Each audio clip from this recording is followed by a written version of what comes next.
자, 오늘은 한번 제가 강단에서 내려왔습니다. 우리 예수님이 하늘 보좌를 부리시고 이 땅에 노래오듯이 저도 좀 우리 성도님들 좀 가까이 뵙고 싶어가지고 내려와서 오늘은 말씀을 전하고자 합니다. 그러면 예수님이 십자가 지시기 전에 빌립이라는 제자가 예수님에게 이런 질문을 했습니다. 주님, 우리에게 예수님께서 하나님 아버지에 대해서 자꾸 말씀을 하셨으니까 하나님 아버지를 우리에게 보여주시면 우리가 좀 만족하겠습니다. 이렇게 이야기를 했습니다. 당시 제자들은 예수님이 많은 고난을 당하시고 죽을 것을 수차례 예언을 하셨기 때문에 매우 불안한 마음을 가지고 있습니다. 그래서 또 예수님이 또 자꾸 내가 너희를 이제 떠날 때가 다시 오겠다 그렇게 약속을 하니까 마음이 불안한 거예요. 그래서 이 하나님 아버지를 한번 봤으면 마음이 위로가 될 것이다 이런 생각을 했습니다. 여러분도 하나님 보시기를 보고 싶습니까? 근데 예수님이 이 빌립이란 제자에게 이런 말씀을 하셨어요. 빌립아, 네가 이렇게 오래 나와 함께 있으면서도 나를 알지 못하는구나. 나를 본 사람은 하나님을 보는 것이거늘 어찌해서 내게 아버지를 보이라고 하느냐. 다시 말하면 예수님을 본 사람은 누구를 본 것 같다? 누구를 본 것 같다? 대답을 안 해. 누구를 본 것 같다 그래요? 하나님을 보신 것 같다라는 얘기입니다. 여러분들이 예수님이 하나님이시다. 우리는 예수님이 하나님이란 걸 아시지만 근데 예수님은 이 땅에 하늘에서 뚝 떨어졌습니까? 예수님은 어떻게 오셨습니까? 저와 여러분과 같이 똑같은 육신을 입고 이 땅에 오셨습니다. 그래서 오늘날 하나님을 보고 싶어하는 사람들이 많이 있습니다만 그러나 하나님을 볼 수는 없습니다. 왜냐하면 하나님은 영이시기 때문에 영은 형체가 없습니다. 그래서 눈에 보이질 않죠? 여러분, 이 바람이 이렇게 불어옵니다. 근데 바람이 보입니까? 불어오는 걸 보면서 이렇게 바람을 내가 맞을 때 바람이 불어온다. 아니면 날리는 이 먼지라든지 나뭇결이라든지 이런 것을 보면서 우리가 생각했을 때 이 바람이 부는구나 이렇게 생각할 수 있는데 그러나 바람은 직접 보이지 않습니다. 그처럼 여러분 우리 인간에게는 영은 눈에 보이지 않는다는 것이죠. 우리 인간에게는 육신과 영이 있습니다. 그래서 우리 육신은 눈으로 보이지만 영혼은 우리의 영혼도 역시 마찬가지로 영혼은 눈에 보이질 않아요. 그래서 우리에게 영혼이 있기 때문에 우리는 영혼을 사모하며 또 저 영원한 하늘나라를 바라보고 살아가고 있는 사람이다 라는 것이죠. 여러분, 하나님은 참 자신을 보이시기 위해서 보는 길을 원하는 사람들이 많이 있기 때문에 하나님은 자신의 모습을 우리에게 보이실 방법을 하셨는데 그게 누구냐면 하나님의 아들 되시는 예수님을 이 땅에 보내신 것입니다.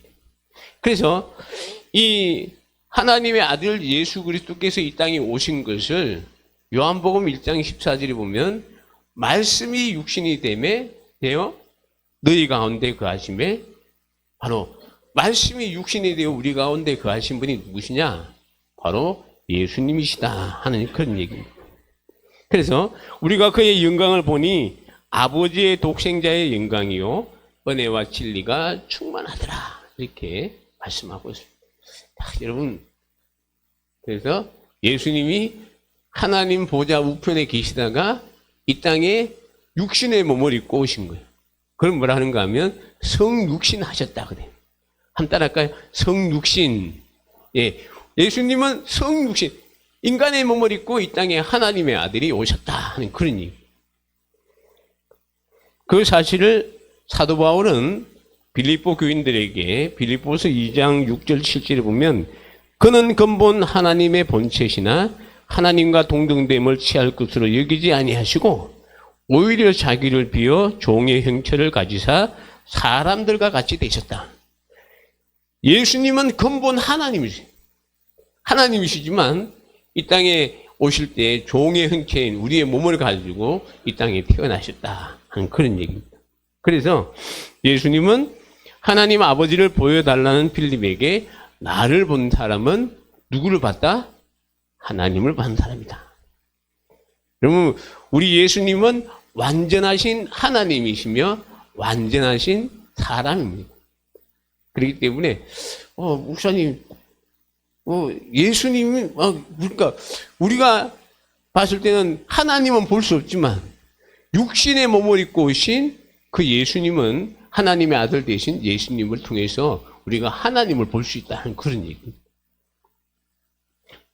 여러분, 예수님은요, 우리와 같은 시험을 당하셨지만 또 시련을 겪었지만 죄는 없으신 분입니다. 히브리서 4장 15절에 보면 모든 일이 우리와 똑같이 시험을 받으신 이로되 죄가 없다. 그래서 여러분, 우리 예수님은 우리와 똑같이 이 땅에 오셔서 똑같이 생활을 했습니다. 예수님도 먹고 마시고 주무시고, 여러분, 사람이 이 감정의 동물이라고 그러죠. 그래서 사람은 감정이 있습니다. 여러분, 누가 한번 여러분들 때리면 기분 나쁩니까? 기분 안 나쁩니까? 기분 나빠하는 사람 없습니다. 다. 그래서 사람은요, 희노애락이 가지고 있습니다. 그러니까 사람에게는 그런 모습들이 다 있다는 거죠. 오늘은 우리가 예수님에 대해서, 하나님의 아들이신 우리 예수님에 대해서 우리가 이제 예수님의 그런 권능이나 이런 부분들을 많이 오늘은 지난번에는 생각했다면, 오늘은 인간 예수의 모습, 예수님이 우리와 똑같은 그런 삶을 이 땅에서 살았는데 과연 그런 삶 속에서 우리도 이제 우리가 이 세상에 천국 가는 그날까지 이 땅에서 살아가야 되는데, 예수님이 살았던 그 모습을 우리도 닮으면서 이 땅에서 우리 하나님을 기뻐하시는 그런 믿음의 우리 성도가 될 수 있기를 주님의 이름으로 축원합니다. 여러분, 그동안 우리는 영화나 그림 등을 통해서 예수님의 모습을 참 많이 봤습니다. 예수님께서 대표적인 게 목자가 되셔가지고 양을 이끄는 모습이라든지, 아니면 어린 양을 안고 있는 모습, 또 그리고 그림이나 이런 데 보면 예수님이 고난 당하실 때 모습이라든지, 또 이제 병 고치는 모습들, 이런 것들이 그림으로 그려지기도 하고, 또 영화 같은 데 보면 예수님을 다 보면 전부 다 영화 속에 나타난 예수님의 모습은 어떻습니까? 머리가 싹 지신 게, 얼굴 보면 얼마나 참 막 우수의 참모습, 대부분의 모습이 어떤 모습이에요? 우수의 참모습, 참 이렇게 세상의 모든 죄를 지고 가는 듯한 그런 막 참 그런 고뇌의 참모습들이 많이 표현되고 있는데, 여러분들은 과연 예수님의 그 진짜의 모습은 어떨까 궁금해 보지 않았습니까? 그래서 어떤 사람이 예수님이 진짜 얼굴은 우리가 알 수가 없지만 2000년대 전에 유대인들의 그 모습에 대해서 영국의 맨체스터 대학 리처드 리브란 교수가 법의학 기술을 동원을 해서 1세기에 살았던 유대인의 30대 남자의 얼굴을 이렇게 그림으로 한번 유출했어요. 이런 모습이었다. 예. 또 이런 모습은 아니고 그 당시에 평균적으로 유대인들의 모습이 이런 모습이었다라고 이야기합니다. 그러니까 예수님도 여기에서 그렇게 별로 이렇게 아주 평범할 거예요. 우리 옆에 지나가면 옆집에 한 청년 같은 30대니까 청년 같은 그런 모습으로 예수님은 지나가셨을 거예요. 근데 한 가지, 그런 모습이라 할지라도, 우리와 똑같은 모습이라 할지라도, 예수님은 어떤 분이셨다고요? 오늘 요한복음 1장 14절에 보면, 따라합시다. 은혜와 진리가 충만하더라. 시작. 은혜와 진리가 충만. 여러분, 우리가 은혜 받은 사람을 보면, 우리가 똑같이 생겼어도 사람이 달라요. 어떻게 다르냐? 그 사람의 풍겨 나오는 그 삶이, 그 모습이 다르더라 하는 그런 얘기예요. 믿습니까? 아멘 한 사람은 은혜를 받아본 사람이고, 아멘을 안 한 사람은 은혜가 뭔지도 모르는 사람이거든. 여러분, 진짜입니다. 은혜를 받으면 사람의 모습이 달라요. 풍겨 나오는 모습이 다르다는 그런 얘기. 오늘은 우리가 예수님의 이제 모습을, 성경에 나타난 이 예수님의 모습에 대해서 우리 한번, 풍겨 나오는 그 모습에 대해서 우리 한번 생각을 해보고자 합니다. 여러분, 사람은 조금 전에 말씀드렸듯이 감정의 동물이죠. 그렇기 때문에 사람에게는 희로애락이 다 있습니다. 기쁨과 즐거움과 슬픔과 또 괴로움, 이런 기쁨, 이 즐거움, 이런 것들이 사람은 다 누구나 갖고 있습니다. 그러면 예수님은 항상 기쁘기만 하고 항상 슬프기만 했을까요? 아닙니다. 예수님에게도 희로애락이 있어요. 참, 그래서 제가 오늘은 예수님의 그 모습을 우리 한번 생각해 보고자 합니다. 여러분, 이 복음서에 보면 예수님의 감정 중에 가장 많이 표현되어 있는 부분이 불쌍히 여겼었다라는 얘기입니다. 불쌍히 여겼었다. 예수님은 이 하나님의 일을 하시면서 세상 사람들을 봤을 때 너무 불쌍한 거예요. 우리 성도 여러분들도 정말로 이 주님의 가졌던 이 불쌍히 여김을 다 가지시기를 주님의 이름으로 축원합니다. 안타까워했다 그러겠죠. 왜 그랬을까요? 이 마태복음 9장 36절에도 보면 무리를 보시고 불쌍히 여기시니, 예수님이 불쌍히 여기신 이유는 그들이 목자 없는 양같이 고생하며 기진합니다. 그러니까 자기 목자 없이 아무런 삶의 의미 없이 살아가는 그 모습을 보니까 너무나 불쌍히 보이더라 하는 그런 얘기입니다. 또 마태복음 14장 14절에 보시면 이 예수께서 나오사 큰 무리를 보시고 불쌍히 여기사 그 중에 있는 병자들을 고쳐줬다. 이 역시도 예수님을 따라다니는 수많은 사람들을 봤을 때 참 안타까운 마음이 있는 모습이 있고요. 또 마태복음 15장 32절에도 보면 예수께서 제자들을 불러 이르시되 내가 무리를 불쌍히 여기노라 그들이 나와 함께 있은지 이미 사흘임에 먹을 것이 없도다. 길에서 기진할까요? 굶겨 보내지 못하겠노라. 이 베세다 들판이라는 곳에서 예수님을 따라다니던 사람들이 3일 동안이에요. 막 수많은 사람들이 예수님께 와가지고 말씀을 듣고 하는 가운데 육신적으로 굶주린 모습을 보고 예수님이 안타까워하는 모습. 또 있습니다. 마가복음 1장 41절에 보면 나병 환자가 예수님께 찾아와가지고 좀 자기를 좀 깨끗하게 해달라 그렇게 이야기합니다. 그때 예수님께서 이 41절에 보면 예수께서 불쌍히 여기사 이 나병 환자에게요. 여러분 보통 이 나병 환자들은 이 접촉을 하면 안 되거든요. 근데 예수님께서 나병 환자에게 오늘 성경에 보면 손을 내밀어 그에게 대시며 이르시되 내가 원하노니 깨끗함을 받으라. 참, 여러분 그뿐 아니라 마가복음 6장 34절에도 예수께서 나오사 큰 무리를 보시고 그 목자 없는 양 같음을 인하여 불쌍히 여기사 여기서는 가르쳤습니다. 그들에게 바른 길로 갈 수 있도록 예수님께서 가르쳐 주시기도 합니다. 그리고 누가복음 7장에 보면 나인성 가부가 죽은 아들을 이제 장례를 치를 때 그 아이 간을 따라가면서 막 슬피 울고 있는 그 가부를 향해서 누가복음 7장 13절에 보면 주께서 가부를 보시고 불쌍히 여기사 울지 말라 이렇게 하셨고, 그래서 가부의 아들 독자를, 죽은 아들을 살려주시는 그런 또 귀한 기적을 베푸셨음을 볼 수가 있습니다.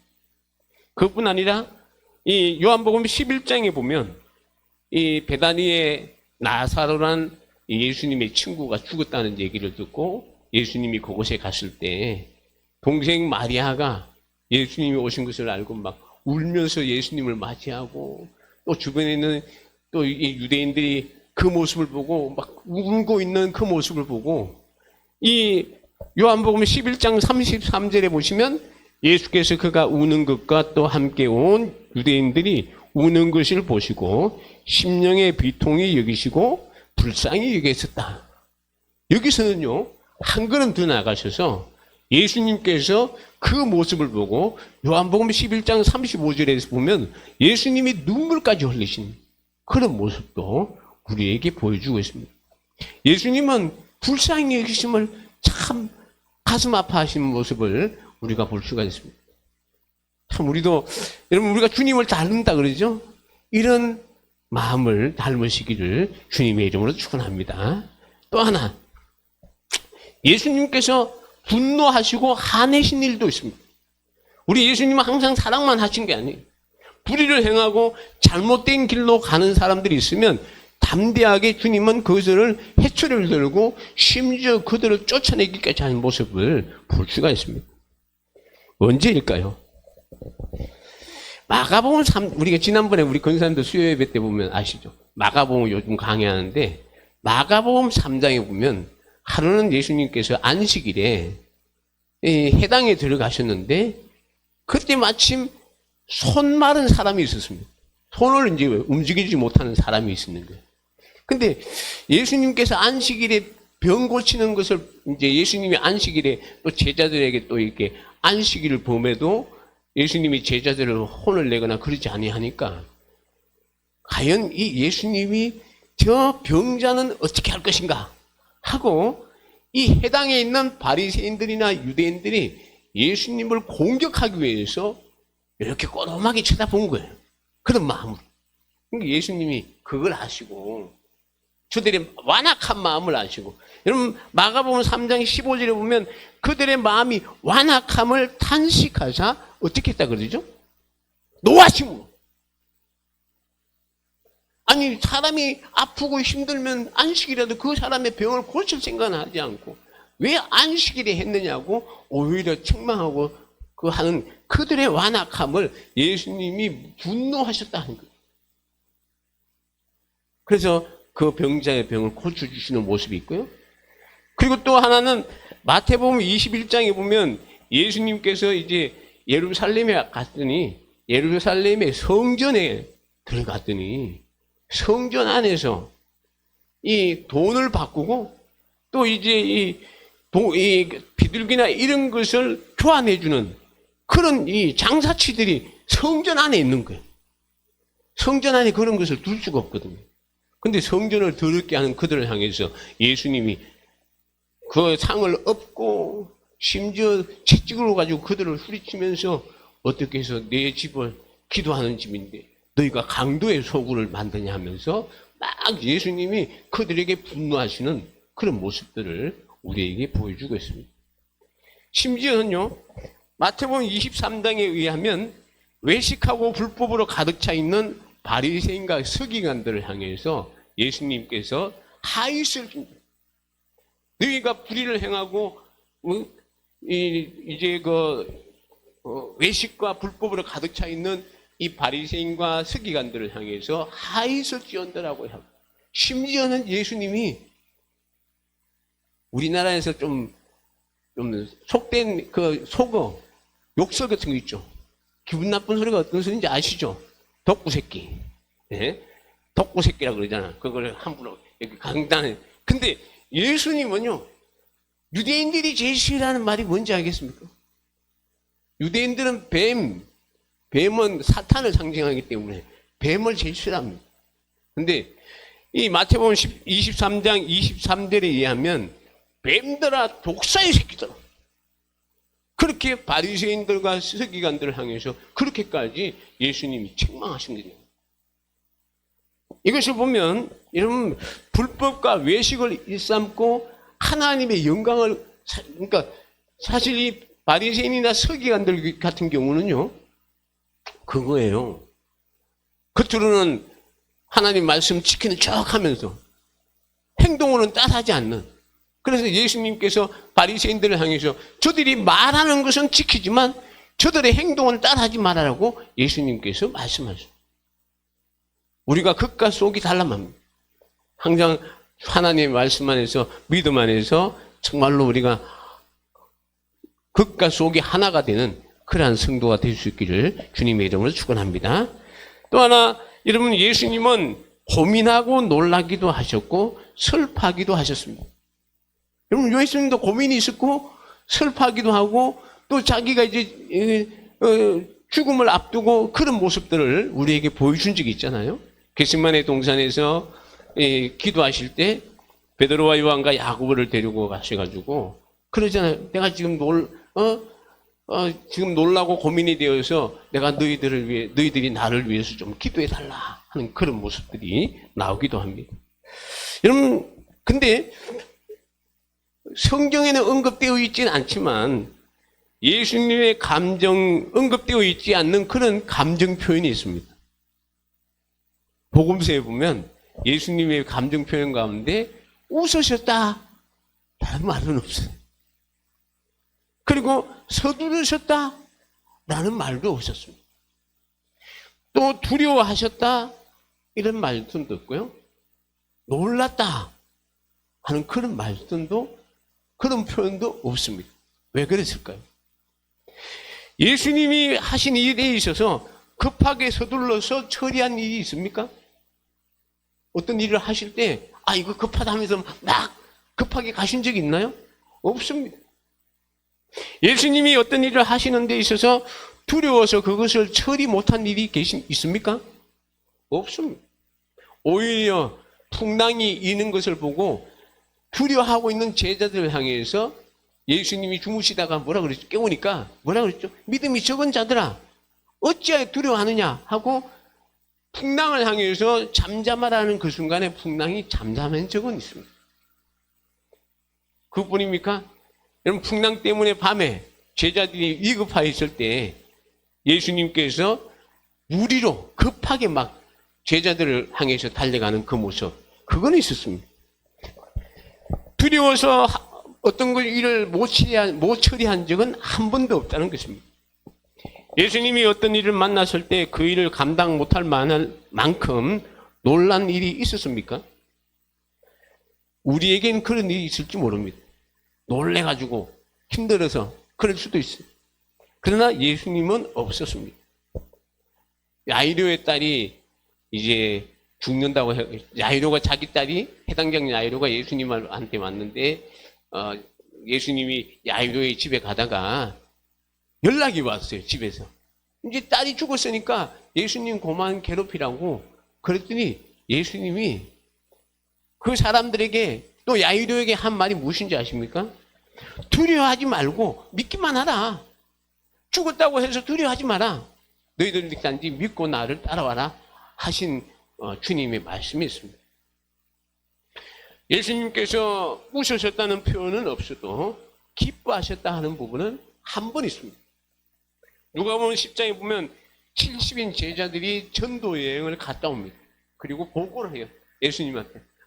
우리가 주님께서 막 귀신을 쫓아낸다 하는 그런 이제 말씀을 했더니 이 70명의 제자들이 마을마다 가서 정말로 귀신들이 막 이렇게 쫓겨나가는 그런 역사가 일어났다는 것을 예수님께 보고했어요. 그때 예수님께서 나도 봤다. 그들이 쫓겨나가는 모습을 봤지만 그것으로 기뻐하지 말고 너희의 이름이 하늘 이 생명책에 기록된 것을 기뻐하라. 그렇게 하시면서 누가복음 10장 21절에 보면 예수님께서 성령으로 기뻐하면서 이런 비밀을 알게 해주신 것에 대해서 예수님이 감사하는 모습은 나옵니다. 자, 여러분 과연 기뻐하다는 표현이 없다고 해서 예수님이 이 땅에 계실 때 기뻐하거나 또 즐거워하는 그런 삶을 살지 않았을까요? 저는 그렇지 않다고 봅니다. 예수님은 이 땅에 사시면서 사람들이 변화되고 사람들이 그런 이 고침받으면서 그런 큰 믿음의 역사가 일어날 때마다 그 마음속에 기쁨으로 견딜 수 없어 했었을 것이다. 그런 생각이 듭니다. 여러분, 한 백부장이 예수님께 나와서 이야기하죠. 우리 하인이 지금 병들어 이 중풍병이 고쳤으니 고쳐달라 합니다. 그래서 예수님이 그래? 그럼 가자 그랬어요. 근데 이 백부장이 하는 말이 선생님, 나도 남의 이 밑에 수하로 있는 사람인데 내 밑에도 수하가 있는데 그 사람 보고 이리 오라 하면 이리 오고 저리 가라 하면 저리 가는데 예수님을 우리 집에 못 모시겠습니다. 오늘 이 자리에서 예수님이 말씀하시면 내 하인의 병이 낫겠는 것을 내가 믿습니다. 그랬어요. 그때 성경에 보면 마태복음 8장에 보면 예수님께서 놀라셔가지고 놀랍게 여기시면서 이 사람들에게 내가 이만한 믿음의 사람을 만나보지 못했다라고 칭찬하십니다. 그때 예수님이 칭찬하실 때 인상 확 쓰면서 야, 내가 이만한 믿음을 만나보지 못했어 이랬을까요? 보면서 마음에 환하게 정말로 이 세상에서 이만한 믿음을 내가 만나보지 못했다. 그럴 때 얼마나 인자하게 참 환한 모습이었을까. 오늘 우리 주님이 우리 대원교를 보시면서 야, 이 교회를 보니까 내가 이만한 교회를 내가 만나보지 못했다. 이러한 칭찬받는 우리 대원교가 될 수 있기를 주님의 이름으로 축원합니다. 여러분 참 얼마나 우리 예수님의 저는 그렇게 돼요. 비록 예수님이 우셔셨다, 기뻐하셨다 이런 표현들은 없지만 그러나 예수님이 사역을 하시면서 그 속에서 막 사람들이 변화되고 고침받고 기뻐하는 그 모습을 볼 때 예수님도 그 모습을 보면서 기뻐하고 즐거워하실 줄 믿습니다. 참 그래 그뿐이 아니죠. 예수님께서는 이런 양을 찾을 때 그 참 기뻐하고 즐거워하는 모습을 우리에게 비유로 설명하신 적이 있습니다. 여러분 그처럼 이런 양을 찾아왔을 때 주인이 얼마나 기뻐합니까? 그처럼 예수님도 정말로 그 많은 사람들에게 인정받지 못하고 정말 천대시 여겼던 여러분 이 여리고에 사는 삭개오 같은 경우 한번 생각해 보세요. 이 동네 주민들에게 완전히 매국노 취급당하고 사람 취급당하지 아니하고 여러분 유대인이라 취급하지 않는 그들을 향해서 삭개오가 주님을 진정으로 찾고 은혜했을 때 예수님이 삭개오의 집에 갔을 때 삭개오가 뭐라고 합니까? 삭개오 내려오라 내가 오늘 너희 집에 일하겠다 했을 때 삭개오가 그 돌무화과 나무에서 얼른 내려와서 예수님께 고백하잖아요. 거기서 선생님 내가 지금 내 재산의 절반을 팔아서 가난한 사람들에게 나눠주고요. 내가 나물 속에서 빼앗은 것이 있으면 내가 4배를 갚겠습니다. 그때 예수님이 뭐라 했습니까? 오늘 너희 집에 구원이 임했었다. 할렐루야. 여러분 이 삭개오 사람들이 천대받던 삭개오에게 주님께서 구원이 임하셨다 했을 때 얼마나 그 주님이 기뻐하셨겠습니까?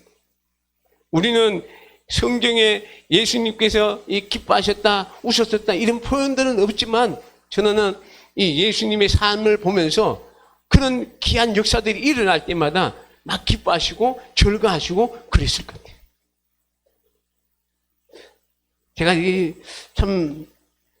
이 말씀을 제가 이제 한번 예수님의 그런 모습들을 왜 제가 한번 생각했는가 하면 우리가 예수님을 믿는 사람 아닙니까? 그러면 예수를 믿는다는 것은 예수님이 하셨던 그런 삶을 내가 살아가는 거예요. 그럼 여러분들 이 땅에 살아갈 때 어떻게 살아갈 거예요? 예수님이 이 땅에서 참 세상 사람 어렵고 힘든 사람들 보면서 예수님이 불쌍히 여기시는 마음을 가지셨구나. 또 불의를 행하고 참 이렇게 불법을 행하는 사람들을 향해서는 예수님이 분노하셨구나. 예수님이 기뻐하고 즐거워하는 모습도 있구나. 이런 것을 우리가 보면서 우리의 삶, 우리도 참 주님이 주시는 이 기쁨을 누리기도 하고 또 주님의 그 삶을 우리의 생활 속에서 살아갈 수 있는 그런 삶을 살아가는 우리 모두가 될 수 있기를 주님의 이름으로 축원합니다. 여러분, 예수님은 은혜와 진리가 충만하신 분입니다. 오늘 우리도 은혜 받고 정말로 하나님의 말씀으로 충만해지면 여러분들의 삶도 주님을 닮아가고 주님의 삶이 우리의 속에서 나타나게 될 줄 믿습니다. 그런 삶을 살아갈 때 여러분 우리가 그리스도의 향기가 되는 거예요. 우리가 주님을 닮아갈 때 그리스도의 향기로운 삶을 살아가게 된다는 것입니다. 오늘 2024년도에는 정말로 우리 교회가 주의 손에 함께하는 교회가 되어서 우리 성도들을 통해서 주님의 말씀대로 따라가고 주님의 말씀대로 살아가서 많은 사람들에게 그리스도의 향기를 바라는 저와 여러분이 되시기를 주님의 이름으로 축원합니다. 우리 기도하겠습니다. 고마우신 아버지 하나님, 은혜와 사랑을 감사합니다. 참 우리 예수님이 이 땅에 육신의 몸으로 이 땅에 성육신 하셔서 이 땅에서 살아가시면서 정말로 세상에 있는 그런 여러 가지 모습들을 통해 이 땅에서 하나님의 아들로서 또 우리들에게 본을 보이며 살아간 귀한 모습, 우리도 주님이 세상을 정말로 세상 사람들을 불쌍히 여긴 것처럼 그러한 불쌍히 여기는 마음을 허락하여 주시고 불의와 불법을 행하는 자들을 향해서 주님이 그들을 정말로 꾸짖고 또 그들을 향해 분노한 것처럼 우리도 주님의 말씀 안에서 믿음 안에서 늘 승리하며 우리 주님께 영광 돌리며 살아갈 수 있는 우리 모든 성도들 되게 하여 주옵소서. 예수님 이름으로 기도합니다. 아멘. 우리 찬송가 135장 부르시면서